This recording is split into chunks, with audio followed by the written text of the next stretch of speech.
They put every black man in the movies in a dress at some point in their career. I'll be connecting them down like, wow, these brothers got to wear a dress. There have been recent controversies surrounding Tyler Perry, with several artists coming forward to assert that he may not have the best interests of his fellow black artists at heart. Despite these allegations, it appears that the situation is far from over. Prominent figures such as Dave Chapelle and Ice Cube have stepped into the forefront, shedding light on what they believe Tyler Perry may be concealing from the public eye. People are very polarized in all kind of ways. People are afraid to speak out. In a recent revelation, Dave Chapelle brought attention to what he perceives as a darker side of Kevin Hart's legacy, suggesting that Kevin might engage in inappropriate activities solely for the pursuit of money and fame in Hollywood. Chapelle also claimed that Tyler Perry has majorly played a role in manipulating Kevin Hart. Once Kevin became aware of the public exposure by Chapelle, he reacted strongly and confronted Chapelle about these allegations. The unfolding situation raises questions about the dynamics between the two and leaves people wondering about the nature of their relationship. When things happen that can possibly affect your brand, your brand can be diminished, and you don't want that to happen. So, protecting my brand is definitely a priority. The feud escalated when Kevin Hart appeared in a TV show wearing feminine attire, drawing widespread criticism for seemingly contradicting his previous statements. Prior to this incident, Hart had explicitly stated in an interview that he would not engage in unprofessional activities for the sake of Hollywood, distancing himself from the actions of others in the industry. I was like, no, I'm gonna look stupid. At the end of the day, you gotta know that you're a brand. Following this incident, Kevin made an unexpected appearance on a television show, seemingly indifferent to safeguarding his brand and dignity. Dave Chapelle found this particularly troubling because he values dignity and has consistently advocated for fair treatment of black individuals in the entertainment industry, highlighting how they are often mistreated by Hollywood elites. Pope Conventionate is lifting her arms into her signature muscle man pose. Kevin doing these absurd things bothered Chapelle, and he spilled tea on every single detail of who tricked Kevin to appear like this on the TV screens. There's no animosity there, but there's an awareness of where the void is. So now I take that and I make sure I apply it to mine. According to him, it is Tyler who has been involved in grooming black artists. This belief among people was further intensified when a Twitter user uploaded a video. This individual chose to openly voice her discontent with Tyler Perry's films, highlighting what she believed to be a bias in his work. Taking her critique a step further, she went on to create and share a video on social media, drawing a comparison between Tyler Perry's films and what she considered to be subpar quality. Her criticism did not stop at this point. I'm not a Tyler Perry fan, so this is what I got to say. It's funny how he got all this money to do everything but the right thing. The woman claimed that Tyler Perry possesses a fear of white people, asserting that this fear was impacting his creative decisions and choices. Her statements resonated with others, prompting them to express their opinions on Tyler Perry and his body of work. And they said they loved the script, but they wasn't sure how the film was going to turn out, so they passed. These videos imply that there might be a hidden truth beneath the surface. The question arises, what could be Tyler Perry's secret that has led some dark-skinned actors to decline working with him? Tyler Perry undeniably left a substantial mark, ascending to fame in the Atlanta theater scene and attaining box office success with his Medea series. Nevertheless, Perry's journey has been accompanied by controversy. There have been rumors implying that his ego grew to the point where he clashed even with influential figures like Oprah. In the fiercely competitive realm of Hollywood, making strides often involves navigating through some questionable tactics, and Tyler Perry seems to be no exception. And when I'm hearing all this noise, man, it was crazy because there were no black people on television. Before diversity became a thing, Tyler Perry was the only one out there for a long time. After finding success at the box office, Tyler Perry expanded into television with the well-received sitcom House of Pain. However, controversy ensued during negotiations for a syndication deal and a spin-off series named Meet the Browns. According to Deadline, Perry dismissed 4 writers who had requested union contracts, creating a tense situation in the industry. Writer Terry Jackson expressed her discontent, stating to Deadline, "We were good enough to create over 100 episodes, but now when it comes to reaping the benefits of the show being syndicated and having other spin-offs from it, he decides to let us go unless we accept a horrible offer. Tyler Perry responded to the dispute by taking personal control, declaring that he would now write everything himself. Yet Perry's conflicts with unions extended beyond the writer's room. In 2015, actor unions SAG-AFTRA and Actors Equity took a stand by prohibiting their members from participating in Perry's stage play, Medea on the Run, due to his production company's refusal to sign union contracts. While Perry may be driven by profit maximization, his methods have not received unanimous approval within the industry. There's a camera on you, baby. There's a camera on me right now? Back behind you. Oh, hello, praise the Lord. We'd like to tell everybody in Dallas that we are on our way. Thank you. Following the success of House of Pain and Meet the Browns, African-American journalist and cultural critic Jamilah Lemieux penned an open letter to Tyler Perry, published by NPR. In her letter, Lemieux conveyed her discomfort with Perry's utilization of stereotypes in his work. She expressed, through her, the country has laughed at one of the most important members of the Black community, Mother Dear, the beloved matriarch. I just can't quite get with seeing Mother Dear played by a 6'3" man with prosthetic breasts flopping in the wind. Our mothers and grandmothers deserve much more than that. Heck, our fathers and grandfathers deserve more. Mr. Perry, you have told the Hollywood old guard to kiss your backside, and I appreciate that, brother. But many Black folks have expressed some of the very same attitudes about your work that white critics have. Notably, acclaimed film director Spike Lee is among the prominent figures who criticize Tyler Perry for employing stereotypical characters in his work. Lee is known for openly addressing this concern with Perry. But I still think there a lot of stuff that's on today is coonery and buffoonery. And I know it's making a lot of money. Spike Lee continued to assert that due to the production of stereotypical movies, individuals like Tyler Perry were breaking records. From Lee's perspective, the industry could elevate its standards by steering clear of biased and nonsensical films that feature designated one-dimensional characters. Breaking records, but we could do better. Tyler Perry's casting and character portrayal choices have become a noticeable point of discussion among viewers, sparking conversations about his business strategy. Some critics argue that Perry often casts dark-skinned actors in villainous roles, while portraying white-skinned individuals as heroes in his movies and shows. This perception has triggered debates and discussions within his audience about the representation and portrayal of characters in his work. Pitiful Black woman being abused by a no-good, dark-skinned man, and then saved and rescued by the perfect light-skinned man. During an event, Chris Rock highlighted a recurring theme in Tyler Perry's movies, pointing out the limited portrayal of kind and respectful black-skinned boyfriends in Perry's films. Rock supported his statement by referencing Tupac Shakur, suggesting that Perry's movies could benefit from a more diverse range of character representation. Rock stated, "Tupac might be a political leader if he was alive, but then again, Tupac might be in a Tyler Perry movie right now, so you don't know.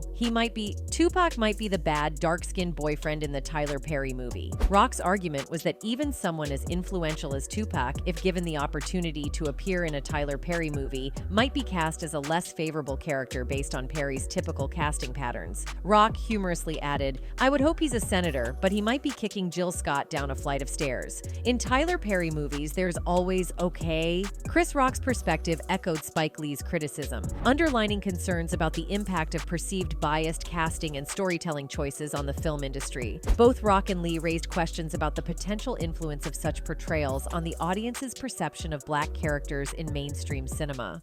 You know, are we going back to Mantan Moreland and Sleep and Eat? Yet, if those films, I mean, we're talking about Tyler Perry. Looking deeper into the entertainment industry, it becomes evident that colorism is not unfamiliar within this field. In recent times, Hollywood has faced substantial criticism, often through media-driven campaigns with hashtags that rapidly spread from Twitter to television news. It could be argued that convicted offender Harvey Weinstein was one of the first prominent figures to bring negative attention to the industry. In 2017, a multitude of essay allegations emerged, exposing the darker aspects of Hollywood's culture. There's a new documentary that is all about the dark side of Hollywood and how some power players allegedly use their positions to prey on young aspiring actors. In the wake of the #Me Too movement controversy, numerous scandals rocked Hollywood. These scandals included comedian Kevin Hart stepping down as the Oscars host in 2019 due to the resurfacing of past homophobic tweets. Additionally, the #OscarsSoWhite campaign demanded increased diversity in the Oscars and greater recognition for people of color and marginalized communities. So, Hollywood's reputation has been significantly tarnished, with the once illustrious Walk of Fame appearing more like an uninspiring walk of shame without stars. Kevin Hart has stepped down from hosting this year's Oscars. He put out a statement on Twitter tonight saying, "I have made the choice to step down." In a February afternoon in 1940s America, actress Hattie McDaniel made history by achieving a groundbreaking milestone, winning the Oscar for Best Supporting Actress in Gone with the Wind, 1940. Her victory was a momentous occasion as she became the first African American to receive this prestigious film award. However, the joy of this achievement was tempered by the harsh reality that she would be segregated from the rest of the attendees at an Oscar ceremony that effectively operated as a whites-only event. Rather than being a joyous celebration, this historic event was marred by the segregation practices prevalent at the time, highlighting the stark racial divisions in the entertainment industry. I sincerely hope I shall always be a credit to my race and to the motion picture industry. My heart is too full to tell you just how I feel. 80 years later, the film industry continues to grapple with a persistent form of routine discrimination, despite some strides toward increasing diversity. The 2020 Oscars ceremony was tarnished by racial controversies that have unfortunately become all too common for both viewers and industry participants. Prominent snubs, such as the omission of Lupita Nyong'o for her outstanding performance in the 2019 film Us, serve as stark examples of the ongoing issue of racial bias within the industry. And the Oscar goes to Lupita Nyong'o.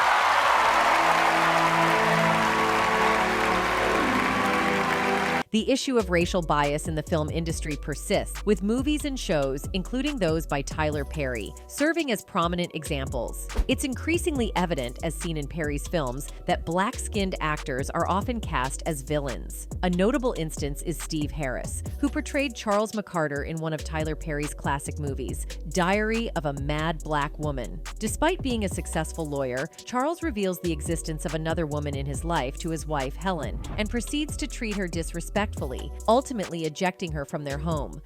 You don't see it? No. You ain't good for nothing. Find my bank statement and get the accountant on the phone.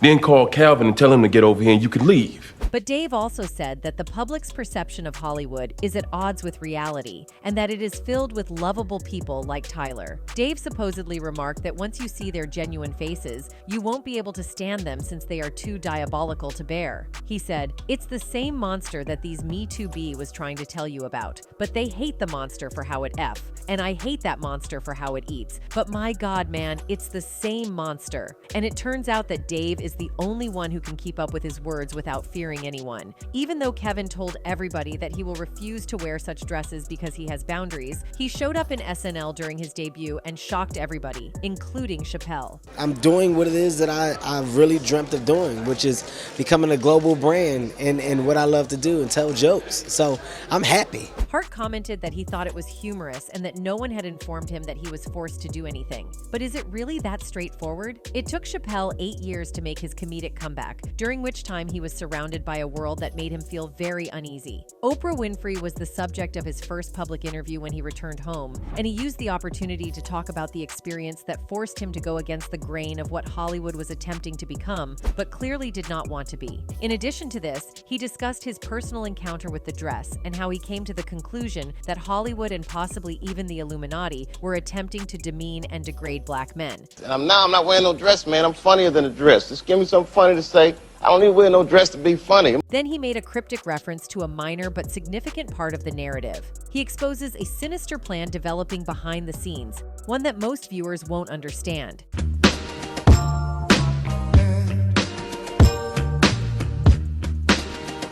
It appears as Hart is also experiencing the same difficulties as Chapelle. Those who believe that Eddie Murphy and other greats have been emasculated by the politics of the next plateau point to the clothing he wore on Saturday Night Live as evidence. Now Kevin Hart is next in line. Perhaps Chapelle was correct all along. Kevin did wear a dress because he was being forced. Kevin Hart's followers are speculating about whether or not he is a member of the mysterious Illuminati. Do you recall a clip from Kelly Clarkson's show in which Hart cut off the host when she discussed performing tasks she viewed as beneath her for the sake of financial gain? Clarkson then proposed that the people offering the money should be present, to which Hart responded, "It's an open dialogue. We can talk about anything," while putting his finger to his mouth. Idea of a hold that you were comfortable with having. And people started to speculate that something weird is definitely happening. One person commented, "This is so weird. I think he's trying to keep both of them safe by cueing her to stop talking about it. This is insane." Another one stated, "The scariest part is that he's clearly making a point about corporate influence, and people in this comment section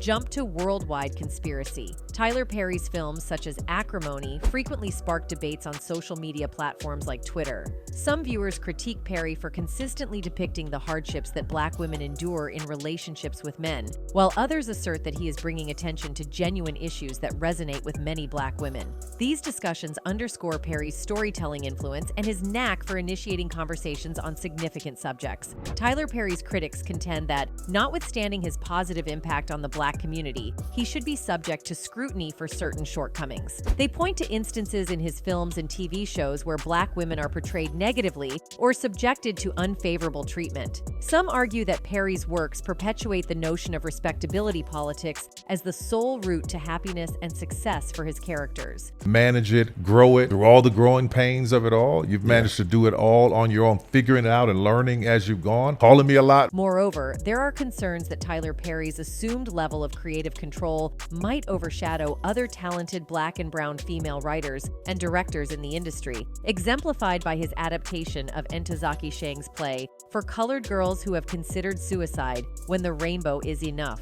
These criticisms reflect a call for a more nuanced and responsible portrayal of characters and narratives in Perry's work. You know, when you think about film and television, it's been done the same way for years. You know, you record an image and you put it out there. Well, just because it's been done that way for many, many years. Not only actors, but also Black comedians expressed discontent with Perry. Over the years, several Black comedians have incorporated cross-dressing into their comedy routines to elicit laughter. This choice involves juxtaposing their commanding presence with the humorous visual of them in dresses and heels. While this approach generates comedic moments, it also carries underlying implications. What are the consequences of using cross-dressing as a comedic tool in this context? As Dave Chapelle said, certain dots, like when I see that they put every Black man in the movies in a dress, at some point in their career, I'll be connecting them down like, wow, these brothers gotta wear a dress. During a recent guest appearance on Oprah's show, comedian Dave Chapelle posed an intriguing question. He questioned why so many accomplished Black male entertainers have chosen to embrace cross-dressing at some point in their careers. One notable example is Martin Lawrence, who gained recognition for his lead role in the Big Mama's House series. Likewise, Eddie Murphy incorporated a female character into his repertoire of roles in the Nutty Professor film series. This happened to me.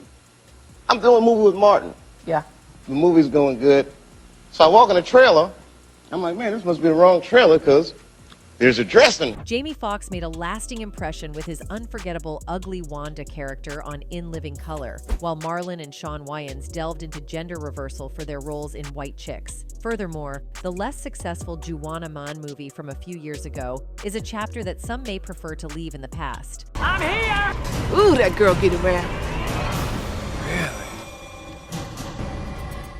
Among these examples, one figure emerges as the most prominent cross-dresser in contemporary entertainment, Tyler Perry. Perry, recognized not only for his contributions to the entertainment industry, but also for his influence in right-wing evangelical circles, has achieved significant success and acclaim through his Medea franchise. What the hell is Black Friday? Every Friday is Friday. I'm Black. That's a Black Friday. What you talking about? Tyler Perry has not only achieved success in the gospel play arena, but has also effectively expanded his triumph into the film industry, bringing bringing his unique portrayal to a broader cinematic audience. No, it's a stage play. It's like Broadway, just with black people. Remarkably, Tyler Perry's latest book, Don't Make a Black Woman Take Off Her Earrings, even secured a spot on the prestigious New York Times bestsellers list. This raises an intriguing question. What lies beneath this phenomenon? Why do these artists choose to engage in acts that may appear to challenge traditional masculinity? And why does the audience enthusiastically embrace the spectacle of black men in such situations?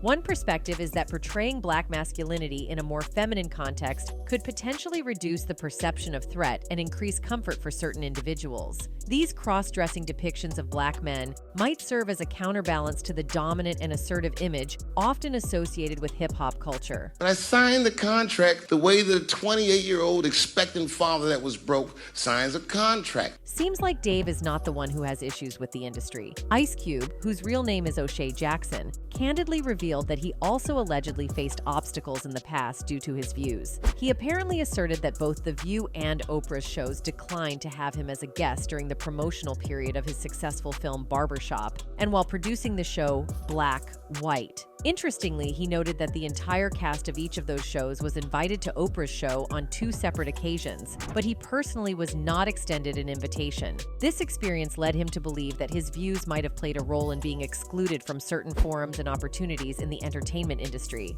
Ice Cube meant that he is apparently not welcome on Oprah Winfrey's platform anymore. According to the West Coast icon, he was not even seen in any of her new interviews. He said, "I tried to go on The View. They didn't have me on The View. A few of the hosts just really didn't like where I was coming from. That's what I was told by the producers. I don't know if it was the producers who were just copping out and using some of the hosts to have me not explain myself. I've been there before. It's just when I become an independent thinker. I don't follow their brand of politics, I guess." For many years, Ice Cube has been vocal about his issues with the legendary talk show host. Back in 2006, he openly spoke about the matter to FHM magazine, addressing the situation with the cast of Barbershop. He said, "For Barbershop, she had Cedric the Entertainer and Eve on, but I wasn't invited. She's had damn RCM and lying authors on her show. And if I'm not a rags to riches story for her, who is?" In addition to Ice Cube, other rappers like Ludacris and 50 Cent have also called out Oprah Winfrey in the past, accusing her of being anti-hip-hop.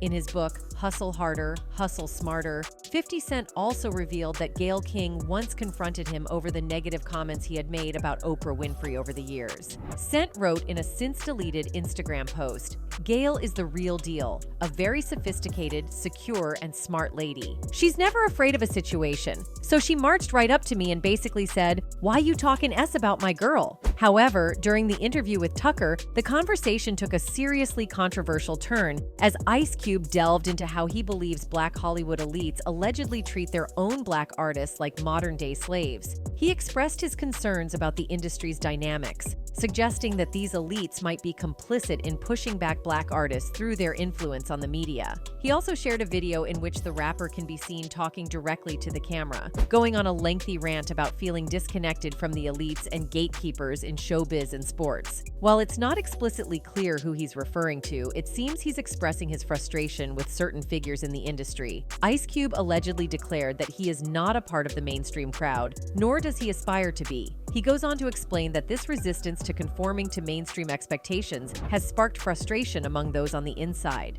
Additionally, it appears that Cube's words may extend to the realm of politics. He makes a reference to his contract with Black America, a proposal he presented before the 2020 presidential race. Your lead-ins are a little misleading. How so? Well, the Platinum Plan is not my plan. I came up with the contract with Black America. The rapper revealed that he had reached out to both Democrats and Republicans regarding his contract with Black America. However, he shared that the Democrats informed him they would have to wait until after the election, apparently meaning not giving deserved value to the Black lives. In the aftermath of his political involvement, Ice Cube expressed that certain Hollywood and political elites have been deliberately obstructing him and causing obstacles due to his stance. Despite the challenges he had faced, Cube claimed that he is resolute and determined to overcome these hurdles. He made it clear by sending a message to handlers like Oprah that he isn't deterred by the backlash and is steadfast in his commitment to stand by his beliefs and push forward with his vision. Over the course of several years, Hollywood has faced widespread criticism for its role in perpetuating various stereotypes stereotypes that significantly shape the public's perception of Black individuals. This period saw the emergence of a debate suggesting that limited opportunities within the entertainment industry often force Black artists to accept stereotypical roles as a means of sustaining their careers and livelihoods. While the entertainment industry has not yet achieved full racial equality, contemporary performers do possess a certain degree of agency over their choices. What remains intriguing in the context of these modern figures is their apparent willingness to take on cross-dressing roles,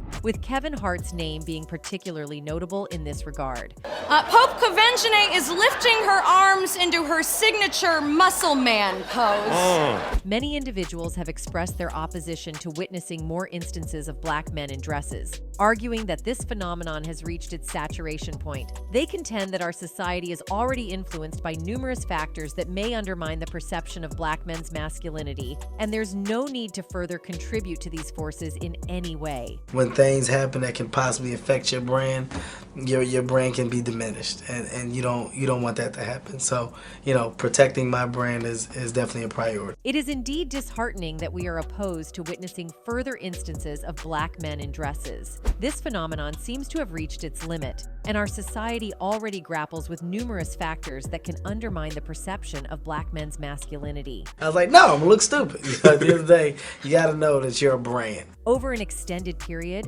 Hollywood played a leading role in perpetuating a variety of regrettable stereotypes that ultimately influenced the perception of Black individuals for a significant portion of the population. During this period, a debate emerged, suggesting that due to the limited opportunities in the entertainment industry, Black artists often felt compelled to take on stereotypical roles as a means of sustaining their livelihoods. Even fans have their vows on this. One of them wrote, "I saw all this as it happened with the 13 in Hollywood. It was clear to me when I had a very commercially appealing daughter that wanted to go to Hollywood very young. The Lord informed me to deny her want because the industry would ultimately ruin her life. It's a shame this hasn't gone viral. Thanks for exposing this hurtful, harmful, sinful, and damaging entity and community." Another one added, "This can go on both sides. Because of how Hollywood forces Black men to be in dresses, because it's funny, they can stress them out and make the Black man look like a joke. Also for trans women who actually struggle with coming out to be treated like joke. This is F up.